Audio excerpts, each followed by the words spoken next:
पर एक फिल्मी रिपोर्ट और अब क्रिकेट और इमरान खान।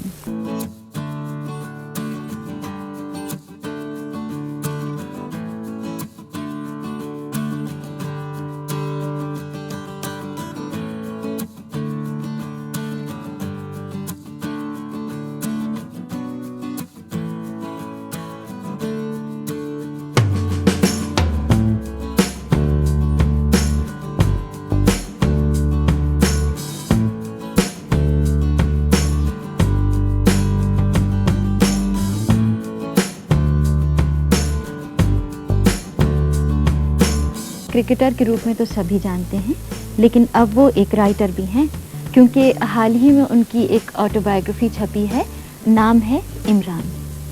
अभी कुछ दिन पहले वो हमारे स्टूडियो में आए तो कृष्ण गोल्ड ने उनसे बातचीत की। इमरान, आमतौर से जब कोई अपनी बायोग्राफी लिखता है तो जब वो अपने करियर के आखिर में पहुंच जाते हैं, रिटायर्ड होने लगते हैं, तब लिखते हैं। आप तो अभी बिल्कुल पीक पे हैं अपनी। आपने ये कैसे सोचा? देखें जी, तेज़ बॉलर की जो पीक होती है वो ज़्यादा देर तक तो नहीं रहती, और हो सकता है कि मैं रिटायर होने वाला हूँ। इसमें कोई तेज़ बॉलर के लिए जिस तरह की मुझे इंजरी हुई है, हो सकता है कि ये ठीक ना हो पूरी तरह। और मैंने ये भी देखा है कि इस किताब में आपने अपने बारे में कुछ कम लिखा है, लेकिन जो आप क्रिकेट खेलते रहे हैं उसका जिक्र बहुत है। किताब में ज़्यादा मेरी कोशिश यही रही है कि जो मेरे एक्सपीरियंसेस हुए हैं क्रिकेट में और जो मेरे ख़यालात हैं दूसरे प्लेयर्स के मुतालिक और जिस तरह पाकिस्तान में क्रिकेट खेली जाती है, कोशिश यही रही है कि उसके ऊपर ज़्यादा लिखूं।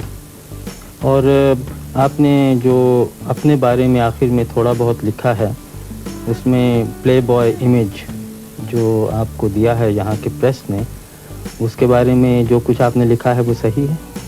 बिल्कुल जी, मैंने अपने आप को हमेशा एक क्रिकेटर समझा है और कभी ऐसा नहीं महसूस किया कि मैं कोई प्ले बॉय हूँ या जिस तरह भी कि नाइट क्लब्स में सारी रात गुजारता हूँ। ना मैं शराब ना सिगरेट तो पीता नहीं हूँ, और अपने आप को हमेशा एक बहुत हार्ड वर्किंग कह लें क्रिकेटर समझा है। और आपने दुनिया भर में क्रिकेट खेली है, वेस्ट इंडीज़, हिंदुस्तान, पाकिस्तान, जहाँ आपने दूसरे मुल्कों में क्या रवैया देखा अपनी तरफ और क्रिकेट की तरफ? सबसे ज़्यादा जो क्रिकेट मैंने एंजॉय की दुनिया में वो ऑस्ट्रेलिया में। वो इसलिए कि वहाँ जो प्लेइंग कंडीशंस कहते हैं, जो जिस तरह की वहाँ पिचेस हैं, ग्राउंड्स, क्राउड, सबसे ज़्यादा क्रिकेट के लिए अच्छी कंडीशंस मैंने ऑस्ट्रेलिया में देखी। इंडिया में जो हमारी एक सीरीज़ हुई थी वो मुझे बहुत पसंद आई। वहाँ का जो क्राउड का रवैया था और जिस तरह की वहाँ स्टेडियम्स और जिस तरह की वहाँ क्रिकेट को सपोर्ट दी जाती है। और इंग्लिस्तान में यहाँ भी क्रिकेट ठीक है। वेस्ट इंडीज़ में ये कहूँगा कि प्लेइंग कंडीशंस इतनी अच्छी नहीं थी जितनी शायद ऑस्ट्रेलिया में है, लेकिन हर एक मुल्क में फ़र्क एक्सपीरियंसेस है और वही मैंने किताब में यही लिखा है। अखबार वालों का ये भी कहना है कि आप बड़े अक्खड़ मिजाज, एरोगेंट, जो उन्होंने अंग्रेज़ी में लफ्ज़ दिया है, इसमें कहाँ तक सच्चाई है? आप समझते हैं आप एरोगेंट हैं? मैंने तो अपने आप को कभी एरोगेंट नहीं समझा। शायद शुरू में जब इंसान को दुनिया का नहीं पता होता है, जैसे मैंने किताब में लिखा है, जब शुरू में मैं इंग्लैंड आया था तो शायद तब कह सकता हूँ अपने आप को एरोगेंट, लेकिन मैं अपने आप को हमेशा यही शायद ये कह लें कि मुझे शायर किस्म का इंसान ज़्यादा हूँ मैं। ज़्यादा क्राउड के अंदर मुझे झिझक काफ़ी है, लेकिन एरोगेंट कभी नहीं समझा अपने आप को। लेकिन अपने मुल्कों में तो जो क्राउड है, अपने मुल्कों से मतलब हिंदुस्तान, पाकिस्तान, बांग्लादेश में ख़ास तौर से, वो तो अक्सर पिच पे इन्वेट कर देते हैं, और आपको तो आदी होना चाहिए उन सब बातों पर। नहीं जी, ये एक चीज़ के ऊपर जो ये कह लें कि मैं इसे पॉइंट ऑफ प्रिंसिपल समझता हूँ कि जब लोग मैच डिसरप्ट करते हैं या पिच के ऊपर भाग आते हैं मेरे ख्याल में इस चीज़ को प्लेयर्स का ये राइट है कि इन लोगों को इस चीज़ से रोकें और ये इनकरेज ना की जाए। اور میں ہمیشہ یہی کوشش کیا ہے کہ جو اگر کوئی پچ کے اوپر بھاگ آتا ہے انسان تو میں کوشش یہی کرتا ہوں کہ اسے سخت طرح پیش آؤں. لیکن کئی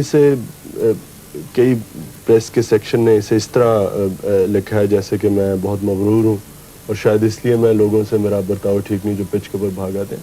میں تو یہ سمجھتا ہوں کہ میری کوشش ہمیشہ یہی رہی ہے کہ لوگوں کو سیکھنا چاہیے کہ جو پچ ہوتی ہے وہ صرف پلیئرز کے لیے. تو اب آپ کے کیا ارادے ہیں, کب تک اور کرکٹ کھیلیں گے؟ یہ کہنا تو بہت مشکل ہے. جیسے میں نے اسی کتاب میں لکھا ہے کہ میری کوشش تو میں تو اپنے آپ کو سمجھتا تھا جب 30 سال کا ہوں گا تو میں کرکٹ چھوڑ دوں گا. لیکن اب میں اپنے آپ کو اپنی پیک پہ سمجھتا ہوں اور جب تک کہ میں اس پیک کو مینٹین کر سکتا ہوں تب تک میں کرکٹ کھیلوں گا. اب یہ کوئی پتہ نہیں ہو سکتا ہے اب جب میری ٹانگ ٹھیک ہو پوری طرح تو میں شاید اتنی اچھی طرح بولنگ نہ کر سکوں جس طرح پہلے کرتا تھا. اور پھر جو آپ کی باقی زندگی ہے اس میں شاید آپ ایک اور کتاب لکھیں, عمران والیوم 2. ابھی تک تو نہیں سوچا جی, لیکن کیا پتہ. عمران, بہت بہت شکریہ.